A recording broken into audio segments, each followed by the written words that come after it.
నేను కొణిదెల పవన్ కళ్యాణ్ అనే నేను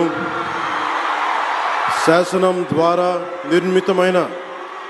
భారత రాజ్యాంగం పట్ల నిజమైన విశ్వాసం, విధేయత చూపుతానని, భారతదేశ సార్వభౌమాధికారాన్ని, సమగ్రతని కాపాడుతానని, ఆంధ్రప్రదేశ్ రాష్ట్ర మంత్రిగా నా కర్తవ్యాలను శ్రద్ధతో, అంతఃకరణ శుద్ధితో నిర్వహిస్తానని, భయం కానీ, పక్షపాతం కానీ,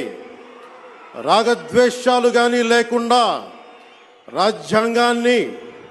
శాసనాలని అనుసరించి ప్రజలందరికీ న్యాయం చేకూరుస్తానని దైవ సాక్షిగా ప్రమాణం